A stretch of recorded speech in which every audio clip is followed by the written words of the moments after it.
mother of the African people. Who is she? Today, we're exploring the story of one of the most mysterious and overlooked figures in the Old Testament. She's a character who is often just briefly mentioned, sometimes without even revealing her name. We've been studying ancient texts and biblical writings to bring you a clearer picture. We'll be focusing on this intriguing figure known as Ham's wife, revered as the mother of the African peoples.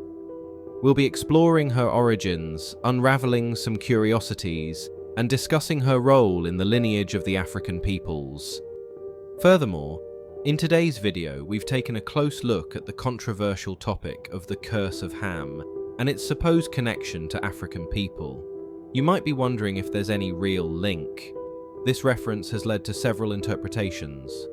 While some misinterpretations have tried to associate her lineage with harmful racial stereotypes, it is crucial to understand that these distortions stem from misunderstandings and are not supported by the biblical text.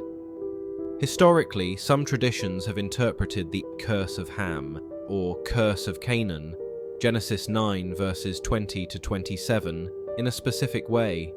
They saw it as a reason to link Ham's descendants with Africa. However, modern scholars disagree with these claims. They argue against using the biblical narrative to support them. The curse was directed at Canaan, not Ham or his wife. Additionally, the Bible does not clearly define any racial or geographic ties between Ham's wife and Africa. We will discuss this topic in more detail in the ongoing parts of this video. Through her sons, she gave rise to civilizations that significantly shaped Africa's cultural and historical landscape. Her legacy highlights the rich and diverse heritage of African peoples, emphasizing their integral role in ancient history. Today we're going to add another chapter to our series on the lesser-known biblical narratives, so if you're curious about the stories that rarely get told, this one is definitely for you. Please continue to support us by hitting that like button and stay tuned as we uncover the captivating history behind this often overlooked biblical character. Now, let's journey through the life story of the mother of the African peoples, step by step.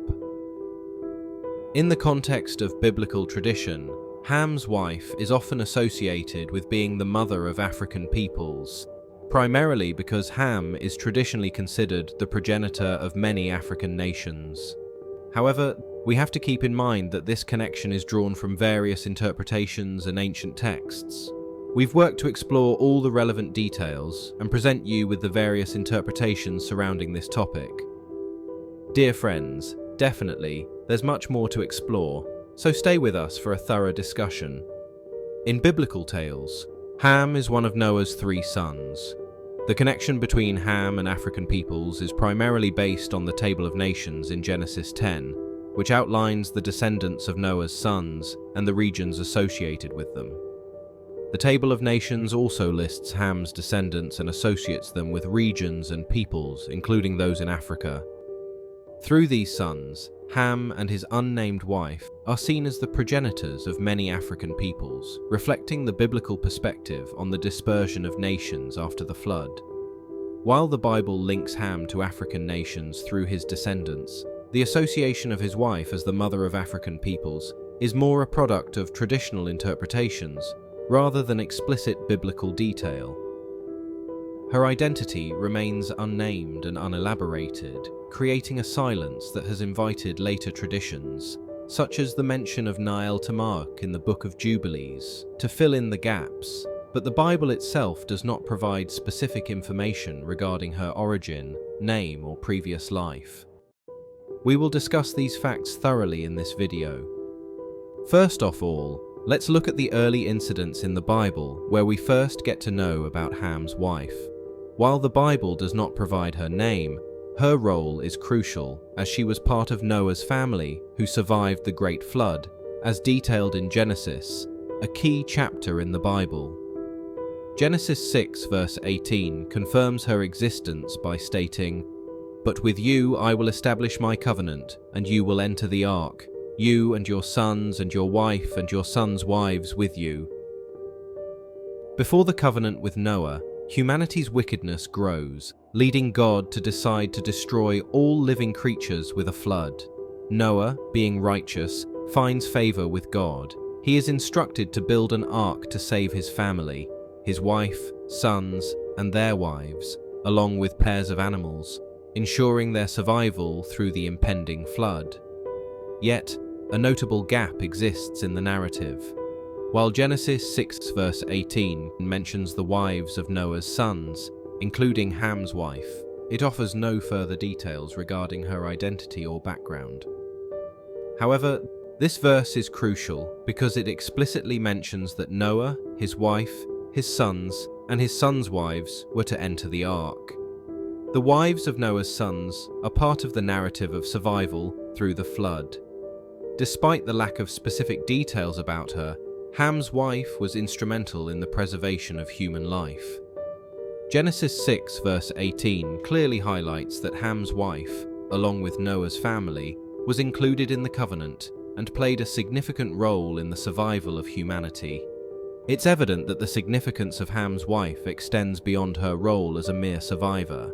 She is integral to the continuation of Noah's lineage and the re-establishment of life on Earth after the flood. Her presence and lineage have far-reaching implications, shaping the development of nations and cultures, particularly within the context of African heritage. We get intriguing information about Ham's wife from the Book of Jubilees.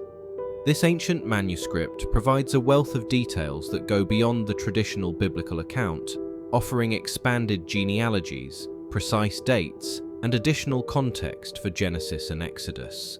The Book of Jubilees explores the lives of the patriarchs, their religious practices, and the laws observed by the ancient Israelites. Although it's not included in the standard Jewish and Christian canons, the Book of Jubilees is valued by some Jewish communities for its insights into religious thought during the Second Temple period. Preserved in languages such as Ethiopian, Greek, and Latin, it is considered canonical by the Ethiopian Orthodox Church and Beta Israel, Jews of African descent with links to the descendants of Cush. According to the Book of Jubilees, Ham's wife is named Naeltamauk. The text describes her as the mother of many peoples, including various African groups and other communities related to Ham.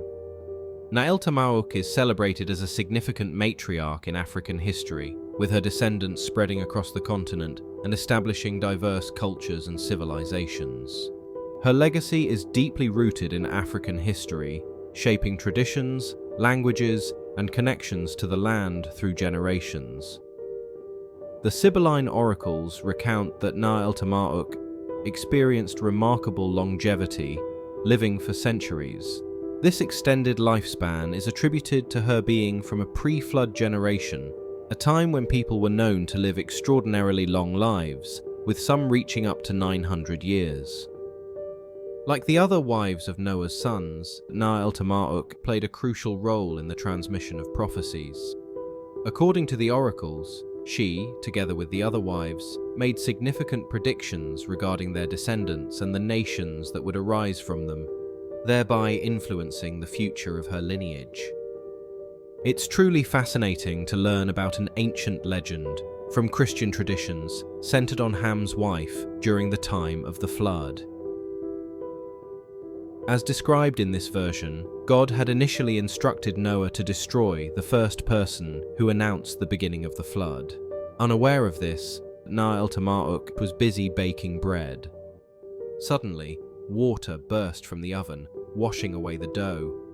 In shock, she exclaimed that the flood had begun and started shouting to proclaim its arrival. In that pivotal moment, according to this second-century Christian tradition, God looked upon her with compassion, understanding that her declaration was born not of rebellion, but of surprise and concern for her family. He chose to revoke his earlier command. In doing so, God spared Naeltamauk, Noah's daughter-in-law, ensuring that she would not fall victim to a decree meant to protect the righteous.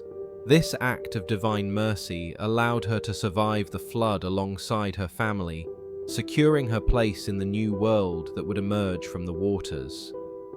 This legend adds an intriguing layer to the story of Ham's wife, as mentioned in Genesis 10 and the Book of Jubilees. Ham and his wife Naeltamauk had 4 sons: Cush, Mizraim, Put, and Canaan. It's noteworthy that the first three sons are traditionally seen as the ancestors of various nations in the African region. Fourth son, Canaan, did not give rise to African peoples. Instead, he is recognized as the ancestor of the Canaanites, also known as the ancient Phoenicians of the Middle East, who were longtime rivals and enemies of the Israelites. In the Bible, specifically in Genesis 10, Ham is listed as one of Noah's three sons. This chapter, known as the Table of Nations, offers a genealogical account of Noah's descendants and the regions associated with them. Let's go through the verses in the Table of Nations to explore the genealogies and associated regions of Ham's descendants. This will help us understand how these biblical genealogies connect to various African peoples and territories, shedding light on the traditional view of Ham's wife as a symbolic figure representing the mother of African peoples. Genesis 10, verses 6 to 8 states, "The sons of Ham, Cush, Mizraim, Put, and Canaan. The sons of Cush, Seba, Havilah, Sabta, Rama, and Sabtechar. The sons of Rama, Sheba and Dedan. Cush was the father of Nimrod, who became a mighty warrior on the earth."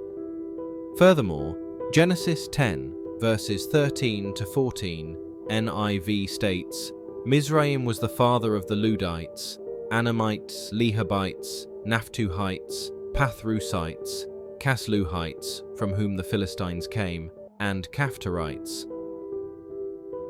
By examining these verses, we see that Ham's sons and their descendants are associated with several key regions and peoples. Specifically, Cush is often linked to regions in Africa, particularly areas in the south of Egypt, which is associated with Cushite peoples. Mizraim is generally associated with Egypt, but is thought to be linked to the regions of North Africa. Canaan is primarily associated with the land of Canaan, although some interpretations extend his descendants to various regions around the Mediterranean. These genealogical details help us understand the biblical perspective on how Ham's descendants are connected to various African peoples and territories, offering insight into the traditional view of Ham's wife as the symbolic mother of African peoples. While the genealogies in Genesis 10 link Ham's descendants to various regions traditionally associated with Africa, the specific role of Ham's wife as the mother of African peoples is not explicitly detailed in the Bible. Over time, various cultures and interpretations have emphasized Ham's connection to Africa, extending this to his wife as a symbolic or traditional figure representing African lineage. Thus, this is more about tradition and interpretation than direct biblical text. The main ethnic groups that originated from Ham's lineage included the Sumerians, notably the ancient Sumerian people. This connection is drawn because the ancient Sumerian civilization is believed to have roots in the descendants of Cush. It's important to mention that Nimrod, a significant figure from this lineage, was a Sumerian pioneer who colonized the region that later became known as Babylon, as mentioned in the book of Genesis. The Bible describes Nimrod as the first on earth to be a mighty man, Genesis 10 verse 8, and states that he was a mighty hunter before the Lord. Nimrod is credited with founding several ancient cities in the Mesopotamian region, including Babel, later Babylon, Erech, Uruk, Akkad, and Calneh, which became centers of early civilization.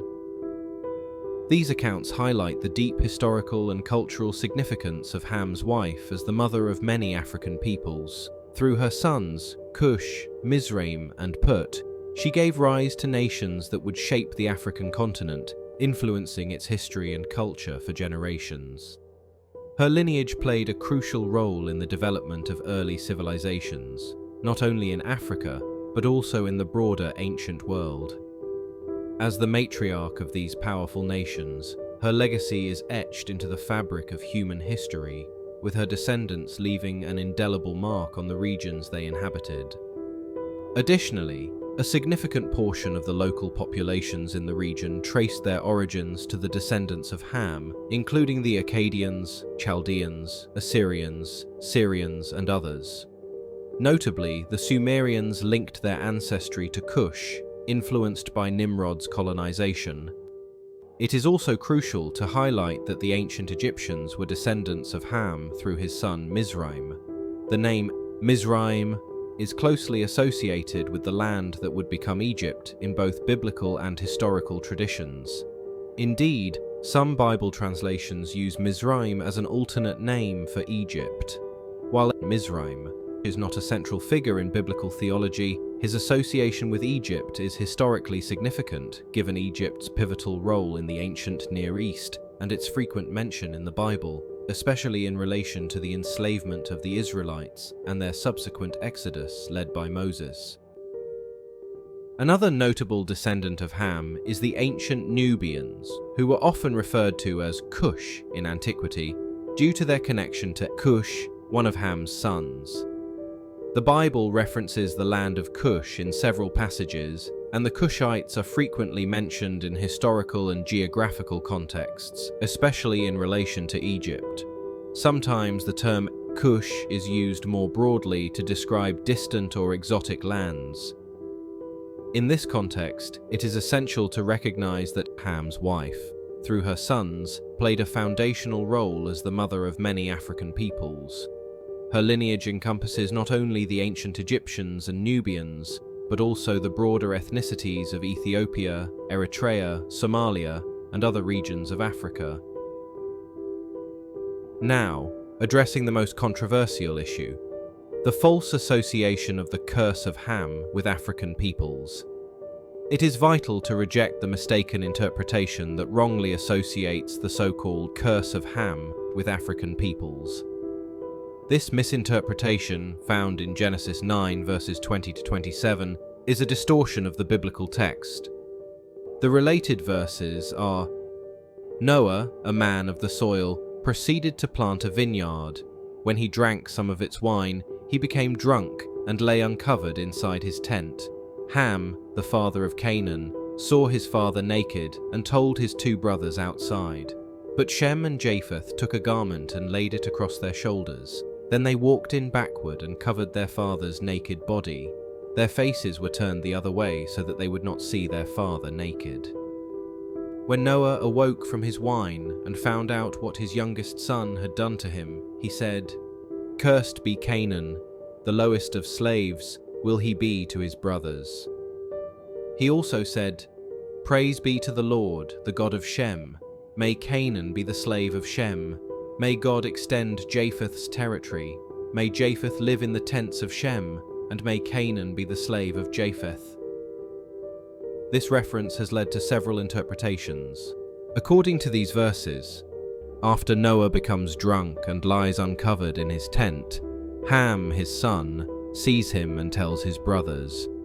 Shem and Japheth respectfully cover their father without looking. When Noah wakes, he curses Ham's son, Canaan, declaring he will be a servant to his brothers. The exact curse is stated in Genesis 9, verse 25. "Cursed be Canaan, the lowest of slaves will he be to his brothers." This verse clearly indicates the fact that the curse was directed at Canaan, one of Ham's sons, and not on the descendants of Ham who settled in Africa. The erroneous belief that this curse justifies racial discrimination or the enslavement of Africans is unfounded. Misusing this story to legitimize racial prejudice is both a distortion of biblical context and a harmful misuse of scripture.